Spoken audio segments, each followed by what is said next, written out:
नमस्कार। मुंबई से फिर एक बार आपके सामने मैं हूं रविंद्र जैन, देश और जनता के हित में सदैव तत्पर बात करने वाला। भारत में भ्रष्टाचार का बीज बोने वालों को फांसी क्यों नहीं दी जाती? सवाल 1947 के बाद से अब तक चला आ रहा है। कई प्रकार की दवाइयां बनी, मच्छर मारो, डेंगू भगाओ, गंदगी हटाओ, परफ्यूम लगाओ। इस तरीके की कई प्रकार की दवाइयां भारत में बन चुकी हैं। वैज्ञानिकों का आविष्कार हो चुका है। हम चांद पे पहुंच गए, सूरज पे पहुंच गए, मंगल पे पहुंच गए, शनि पे पहुंच गए, परंतु भारत के भ्रष्टाचार को मिटाने के लिए कोई कैप्सूल नहीं, कोई दवाई नहीं, कोई सिस्टम नहीं। इसका मतलब क्या समझें? ऐसा भ्रष्टाचार जो नोट खाते हैं, इतना बड़ा भ्रष्टाचार जो अपने ही भारत को लूटते हैं, इतना बड़ा भ्रष्टाचार जो आपस में ही डकैती करते हैं, इतना बड़ा भ्रष्टाचार जो सत्ता पर बैठकर, पद पर बैठकर पद का सौदा करते हैं, कर्तव्य का सौदा करते हैं। ये क्या चलता है आखिर भारत में? ये भारत है क्या? संतों का भारत, संस्कृति का भारत, सनातन का भारत, योद्धाओं का भारत। तो फिर इस भारत में लुटेरे कहां से पैदा हुए? इसकी जांच कौन करेगा? या फिर जांच करने वाले ऊपर से नीचे तक पूरा षड्यंत्र के तहत ये लूटने का काम जारी है। अपने ही देश को लूट रहे हैं। हमारे देश को मुगलों ने लूटा, अंग्रेजों ने लूटा, अब यहीं के लोग लूट रहे हैं, आपस के लोग लूट रहे हैं, ये नेता लूट रहे हैं, शासन प्रशासन में बैठे हुए लोग लूट रहे हैं। आखिर लूट कर कहाँ ले जाओगे? इतना पैसा कहाँ ले जाओगे? क्या बुलबुल को नचाने के लिए? क्या दारू के लिए? क्या बोतल के लिए? तो हराम के पैसे पर अय्याशी करोगे, लूट के पैसे पर अय्याशी करोगे। कमजोर हो, मेहनत करना नहीं आता है, बुज़दिल हो, कायर हो, या मुगलों के खून हो, या अंग्रेजों के कहीं ना कहीं डीएनए से मिले हुए हो? बात का जवाब तो दे दो, हमें तसल्ली हो जाएगी। आप मुगल हैं, हम ये मान लेंगे, आप अंग्रेज हैं, हम ये मान लेंगे। कम से कम हमें सेटिस्फैक्शन दीजिए कि आप लुटेरे हैं, आप मुगलों के वंशज हैं, आप अंग्रेजों के मिलने वाले हैं, उनके रिश्तेदार हैं। तसल्ली हो जाएगी, हम भी दे देंगे आपको। लूटने से अच्छा है भीख मांग लो, भिख मंगो। अपने ही देश को खराब कर दिया इन नेताओं ने, शासन प्रशासन के लोगों ने। कुछ इतनी बड़ी गंदगी इसमें बैठी हुई है। मैं तो देवेंद्र फडणवीस से और मुंबई हाई कोर्ट से विनती करता हूँ, जो सबसे बड़ी गंदगी है वो बीएमसी में है। इस पूरी बीएमसी की बिल्डिंग को एक हेरिटेज में दे दीजिए और यहाँ बैठने वालों को बैठने मत दीजिए, कहीं और बैठाइए, क्योंकि ये इसके बैठने के काबिल नहीं है। इतनी सुंदर बिल्डिंग में और बड़े बड़े भ्रष्टाचारी बैठे हुए हैं, उनकी वजह से मुंबई का नाश हो गया है। हालांकि सभी मिले हुए हैं। मेरा मानना है पूरे मुंबई को कब्जा मुक्त करने के लिए, सफाई में नंबर 1 बनाने के लिए और मुंबई को सिस्टम में बनाने के लिए ये बीएमसी को टाटा को सौंप देना चाहिए। प्राइवेट को दे दो, टाटा को सौंप दो। क्यों? कि कर्मचारी से लेकर अधिकारी तक काम तो करना ही नहीं है। साइन करके चले जाते हैं, बाहर में जाके बैठ जाते हैं, बोतल लेके बैठ जाते हैं, बुलबुल को नचाते रहते हैं। ये हकीकत है, कड़वा सच है। अब तक तो बोलने वालों को मारा जाता रहा, पोल खोलने वालों को लटकाया जाता रहा। ये कायर है तो लटकाएंगे, मुगलों की औलाद है ये लटकाएंगे, अंग्रेजों के खून से हैं तो मारेंगे ही। सच बोलने वाले को फंसाया जाता है, पोल खोलने वाले को मारा जाता है। ये योद्धाओं की भूमि से पैदा नहीं है, ये मुगलों के वंशज हैं, ये अंग्रेजों के वंशज हैं। क्योंकि भारत छत्रपति शिवाजी महाराज की भूमि है, ये भारत अहिल्याबाई की भूमि है, ये भारत संभाजी महाराज की भूमि है, ये भारत पृथ्वीराज चौहान की भूमि है, ये भारत लक्ष्मीबाई की भूमि है। भारत में ऐसे ऐसे योद्धा पैदा हुए थे, आज उनका इतिहास शर्मसार करने वाले भारत के 99% नेता हैं। ये नेता ही हैं जो सत्ता पर आकर, पद पर आकर, पक्ष और विपक्ष मिलकर सेटिंग करते हैं, देश को लूटते हैं, देश की जमीनों को लूटते हैं, इंसानों को लूटते हैं, जहां मिला मौका उसको लूटते हैं। वरना भारत सोने की चिड़िया था, भारत सोने की चिड़िया है। पर ये जो लोग हैं सत्ता पर बैठे हुए, जब विपक्ष में, ये भारतीय नहीं है, ये मुगलों के कहीं ना कहीं कनेक्ट हैं। क्योंकि इनका पेट सोने की ईंटों से भरता है, इनका पेट लोगों की हत्याओं से भरता है, इनका पेट जमीन जायदाद को खाने से भरता है। ये एक प्रकार के नरसंहारक नेता हैं 99%। वरना भारत में रोज खजाने निकलते हैं जमीन से, फिर भी भारत गरीब का गरीब।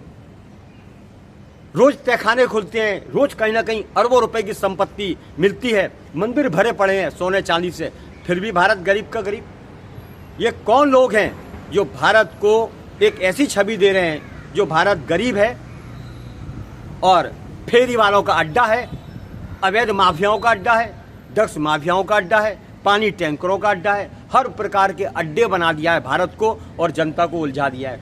आखिर नेताओं, इतना सोना तुम्हारे पास है वो तो हम सब जानते हैं, लूटा हुआ देश को तुमने लूटा, जनता को तुमने लूटा और हत्याओं में तुम्हारा हाथ है, ये सब जानते हैं। देखिए, रावण गया, कंस गया, खिलजी गया, बाबर गया, औरंगजेब गया, सब चले गए, लेकिन याद रखना कर्म का फल सबको भुगतना पड़ता है। तुम कोई भी पावर रख लो, जब तक तुम्हारी पावर काम करेगी, जब तक सत्ता तुम्हारे पास है, उसके बाद तो तुम्हारा नंबर जब ऊपर आएगा तो ऊपर तारीख नहीं मिलेगी, सीधा फैसला होगा, तल दिया जाएगा तेल के अंदर, काट काट के टुकड़ों चील कईयों को खिलाया जाएगा। पढ़िए, शास्त्र पढ़िए, तब मालूम पड़ेगा कि बुराई का अंत बुराई से ही मिलता है, सफाई का अंत सफाई से ही मिलता है। अरे जैसा करेगा वैसा भरेगा, नीम बोएगा तो नीम मिलेगा, आम नहीं मिलेगा। लुटेरे हो 99%। कल की एक भव्य धरना प्रदर्शन हुआ, एक 15 तारीख को विले पार्ले के अंदर जैन मंदिर को तोड़ दिया। ये भ्रष्ट बीएमसी के लोगों ने मंदिर को तोड़ दिया। इन्हें और ज्यादा फुटपाथ पर अवैध कब्जे दिखाई नहीं देते हैं, इन्हें अवैध बिल्डिंग नहीं दिखाई देती है, ये मिलकर काम करते हैं खाने का। ऐसे गंदगी को साफ करने के लिए कल इनकी अकल ठिकाने आ गई। जैन धर्म एक अहिंसा परमो धर्म है, जैन धर्म एक ऐसा धर्म है तो जियो और जीने दो। लेकिन कल की ताकत देख के ये भ्रष्टाचारियों के कान खड़े हो गए। अब ये गलती नहीं करेंगे, ऐसी गलती नहीं करेंगे, टकराने की गलती नहीं करेंगे। जैन कम जरूर है लेकिन कमजोर नहीं, वो तुम लोगों की तरह लुटेरा नहीं। तुम लोग लुटेरे हो, गैर कानूनी काम करते हो, अवैध धंधों में पार्टनरशिप करते हो, तुम गैर कानूनी खाते हो, पाप का पैसा खाते हो। और जैन मेहनत करता है, सबको सहयोग करता है, दान धर्म में सबसे आगे है और जो टैक्स देने की प्रक्रिया है वो भी सबसे आगे है। बनो, उनकी तरह काम करो, उनकी तरह बनो, उनके आदर्शों पे चलो। सीखोगे, सिखाओगे तभी आगे बढ़ोगे। कर्म कर लो अच्छा, वरना नरक तो तैयार है। कर्म कर लो अच्छा, वरना स्वर्ग भी तैयार है। कुछ ऐसा कर लो जो नाम हो, कुछ ऐसा काम करो जो इतिहास बना सके, कुछ ऐसा काम करो जो आपके बच्चे आपको आदर्श बना सके, कुछ ऐसा करो जो आपके घर वाले पुण्य प्रताप से आगे बढ़ सकें। ये तो पाप का पैसा लूटकर घर को सजाते हैं, 2 नंबर का पैसा घर में ले जाते हैं, अपनी औलादों को ये पाप का धन खिलाते हैं। देखिए, जैसा खाएगा अन्न वैसा होगा मन। याद रखिए, जिंदगी में मैं देवेंद्र फडणवीस से विनती करता हूँ और मुंबई हाईकोर्ट से विनती करता हूँ, आपके आदेशों का कोई पालन नहीं होता है, इसका मतलब यह है कि आपसे बड़े लोग मुंबई में बैठे हुए हैं, वो लोग हैं भूमाफिया।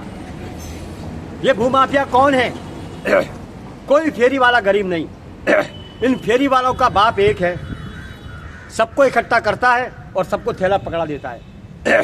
पूरे बंबई को गंदा कर दिया, गर्दुल्लों का अड्डा बना दिया, चर्चियों का गढ़ बना दिया, माफियाओं का अड्डा बना दिया, पानी टैंकर माफिया, फिर ये यूनियन वाले इकट्ठे हो जाते हैं। ये सरकार कमजोर हो चुकी है, सरकार में दम नहीं है। यहाँ तो योगी शासन होना चाहिए, ऐसा लोगों का कहना है और मैं भी कहता हूँ। इतनी बड़ी आर्थिक नगरी, विरासतों का गढ़, महान योद्धा के नाम पर है ये मुंबई, महाराष्ट्र, फिर भी ऐसे हालात, जगह जगह फुटपाथों पर ऐसा कब्जा जैसे भिखमंगे लाइन से बैठे हुए हैं। ये भिखमंगे कोई नहीं, नेताओं के पाले पिल्ले हैं। ये भिखमंगे कोई नहीं, बीएमसी में शासन प्रशासन में बैठे हुए कुछ वसूलीबाजों के लोग हैं, जिन्हें बार, वसूली, बोतल और बुलबुल को नचाना है, मौज में जाना है।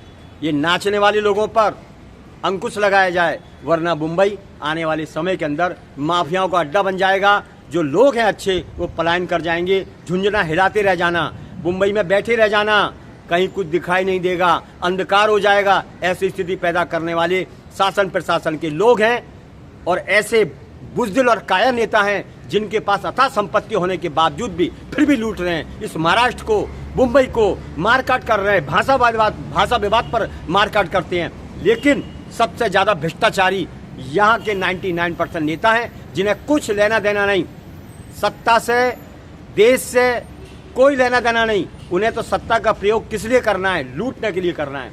इस मामले में भारत में एक ही नेता है, जोरदार, असरदार, दमदार, ऐतिहासिक नेता है योगी आदित्यनाथ, जिसने इतिहास रच दिया, सनातन का गढ़ बना दिया। उस गुंडों के प्रदेश को जहां पर गुंडे पैदा होते थे वहां पर शांति का माहौल बना दिया। बहन बेटियां निकल सकती है, कोई कांड नहीं होता है वहां पर, न वसूली होती है, न रेप होता है, न रिश्वत के कांड चलते हैं। और वहां का डिपार्टमेंट, शासन प्रशासन भी लाइन पे काम करता है। इसीलिए कहते हैं राजा में दम होगा तो शासन प्रशासन भी काम बराबर करेगा। जब राजा बातों वाला होगा, सोने वाला होगा, कमजोर होगा तो शासन प्रशासन उसका नाजायज फायदा उठाएगा और यहाँ पर वही चलेगा जो चलता है। अवैध कारोबार, अवैध अड्डे, अवैध धंधे, सब कुछ अवैध चलता है। आम जनता को हैरान कर दिया, कोई सुनवाई नहीं।